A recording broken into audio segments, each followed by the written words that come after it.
going on, guys? Welcome back to the channel. So yesterday we were here, we were getting some things done, but it was a little bit of an earlier day, not really a whole lot to throw into a whole entire video.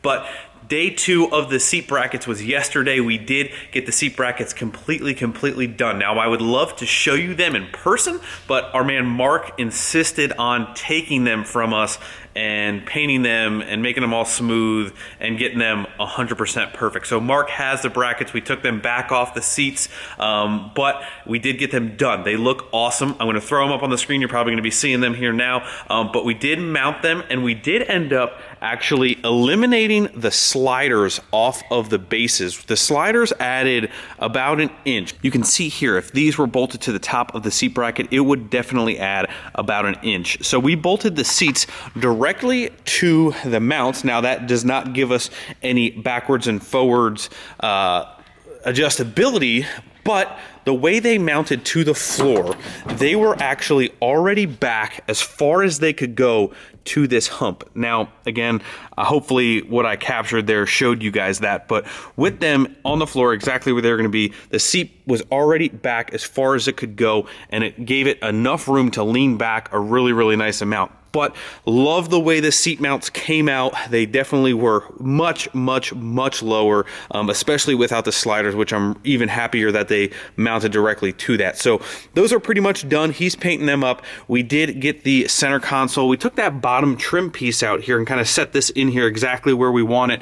Right here, we have enough room to flip that all the way up. Let me do that. You can kind of see we have just enough room to flip that all the way back in the position that it's at, and we also have just enough room for the, let me do that too, we have this shifter here that can come all the way back. It's a really nice, comfortable position to put your elbow here, kind of shift through the gears there. So we got that done. All we're gonna do now is take some flat stock and bend that and kind of L bracket it down, get this mounted directly to the floor as well. So we're gonna do that at another time. We're not gonna be doing that tonight, but what we are gonna be doing, we're gonna pause from the interior seat work here, and we are gonna try to eliminate some Cali lean out of the back of this thing. If you guys remember, when we put the front springs in, you can see how bad the back looks now. So what we're gonna try and do is raise that back up with some springs that Mark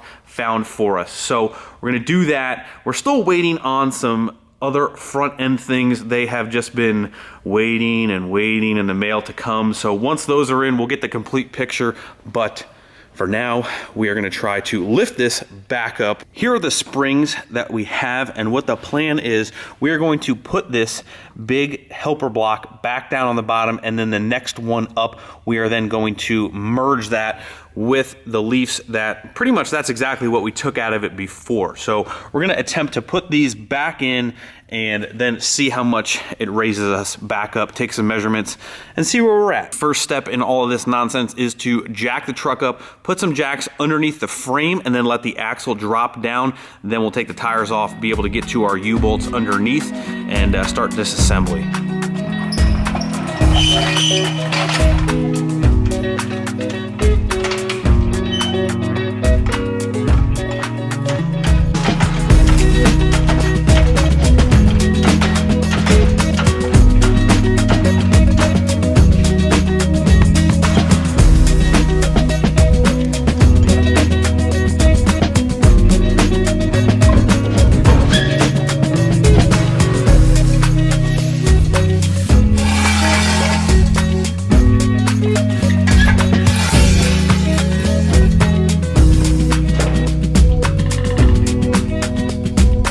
Once you got the truck jacked up and the wheels and tires off, obviously, and you got your jack stands underneath the frame here, so all of the weight of the truck is on these two jack stands back here. Let the axle droop down a little bit here, and what we're gonna do is, this cow track bar is kind of right in the way of the U-bolt mount underneath here, so we're just gonna take this for now until we actually get the ride height that we're going for. We're gonna get this cow track bar completely out of the way, that way it's not interfering, very easy to hook up after the fact. So we're just gonna take these both off from both sides, and then what we're gonna do is we are gonna take off our U-bolt bracket here on the bottom, and that is gonna basically let our axle droop down out of the way. We're probably actually going to need to undo the shock bolts from the bottom here, that way the axle can drop further down. Our shocks are probably going to limit that travel. So we're going to need to undo those lower mounts right here, and then that axle should basically separate from the leaf springs and drop down far enough to add our new leaves right underneath these.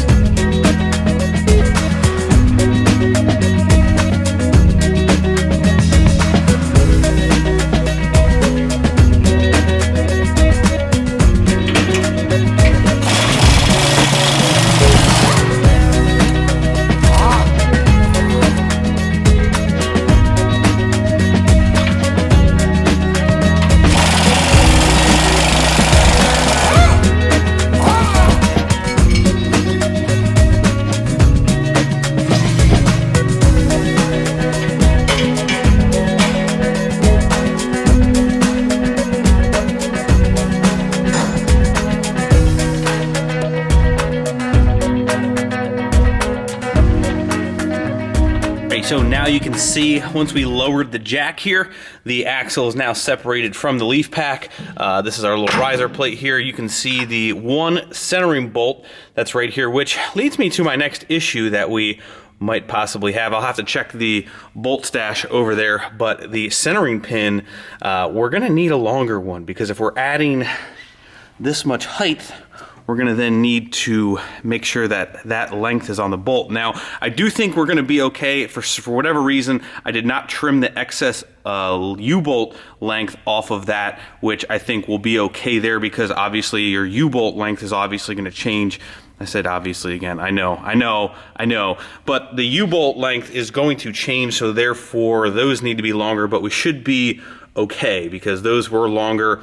The centering pin, I'm not quite sure, but the next step is to separate what we need here, kind of wire wheel, kind of clean that up a little bit, and then we'll get that set in here with a new centering pin, sandwich that all back up together, and then reassembly pretty much. So not terribly hard. You guys have seen me do this before. This is basically the same process as when you reverse level your truck. You take the blocks from underneath there, flip them up top, and same process. But that's what's next. We are going to chop. I mean, these are really a little crusty on the centering pin here, so we're going to probably just lop that off, hammer these apart. They can be a little bit of a bear, but disassemble these, clean them up, get them in here, check our centering bolt length, and away we go.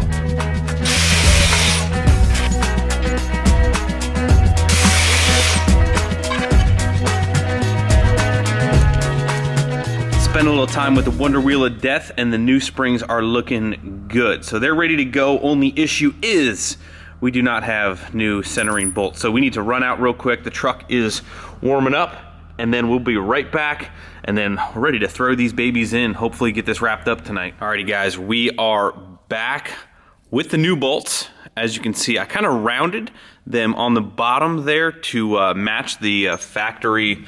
If you guys can see here on the perches, there's a round centering pin hole, so I rounded those so this could sit in there perfectly. So what we're gonna do is basically combine these two like so, put our bolt up through there, new bolt up through the center here, sandwich them together, and then we are pretty much ready to then place the axle back underneath here, get that back on the centering pins, jack that up a little bit, put some tension on it, throw our U-bolts down, and then we are pretty much back at the new ride height minus the other shocks and the cowl tracks and stuff. But I got the other side done. I'll show you that quick. Basically, that is the new configuration.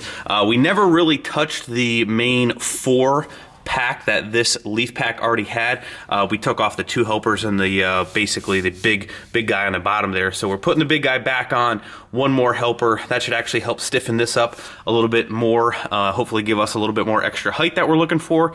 We'll be good to go. So it won't be long until we are back on the ground here, hopefully soon. It is getting late. It is already past 10 o'clock. We need to go home. We still need to eat some dinner. So I'm gonna try and quick bang this out.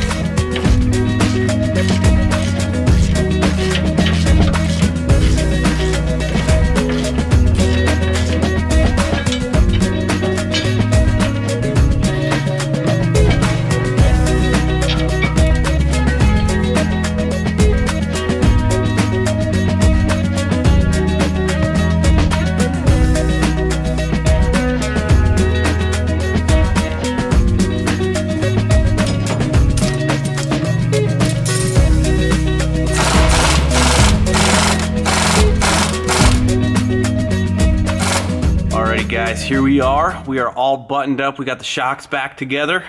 U-bolts are tightened down. Did those with the air gun. You want to try and keep them all even and do like a cross pattern, kind of like lug nuts when you do those. But got those all tightened up. I think usually you're supposed to check those after a couple 100 miles as well, just so you know. But we are in luck because they were literally just long enough. We got a couple threads hanging down, so we're good to go on that. U-bolts were definitely just long enough. So we got that. We're back together. We're about to set it down on the ground and see exactly if our guesstimation here on exactly what we needed in the rear was correct. So we're gonna set this thing down, set you guys up, and we'll take a look at what we got now.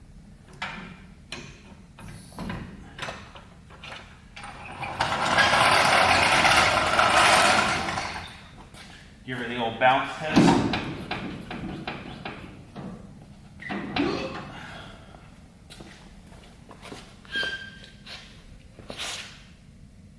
I think we're good now. We'll give her some measurements here. Roughly, I'd say about 36 in the back. I think that's pretty much what the front was too. We're about 35, depending on how you look at it, and a quarter. I wouldn't say a half, 35 and a quarter.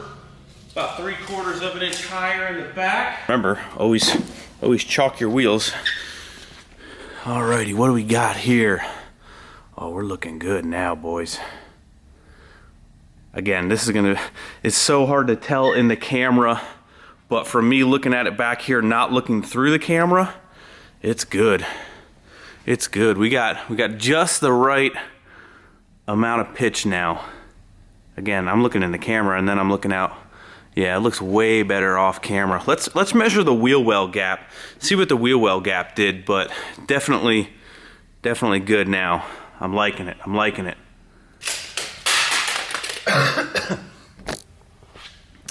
So just measured the wheel well gap. We are pretty much even on the wheel well gap. So these springs still do have to settle, so the front end might come down just a little bit more after the springs settle. So even if we are perfectly dead nuts level, once the front end comes down, it'll look even a little more raked.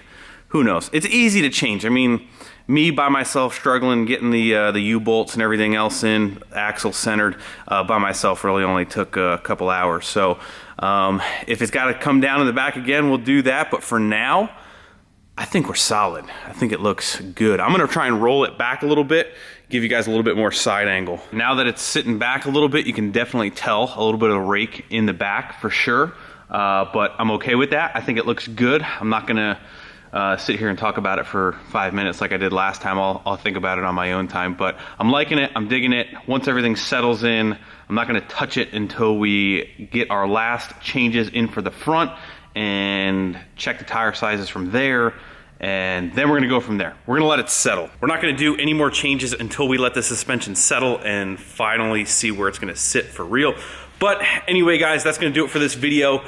We are actually, me and Allie are headed out of town. We are gonna be doing a little road trip for some truck parts for the race truck. Got some cool things planned on the way, so we're gonna take you guys with us. But if I don't upload for a day or two, that's because we're on the road. We're gonna be traveling straight there and then right back to get back hopefully by Saturday. So that's gonna do it for this video. Thank you guys. Hit the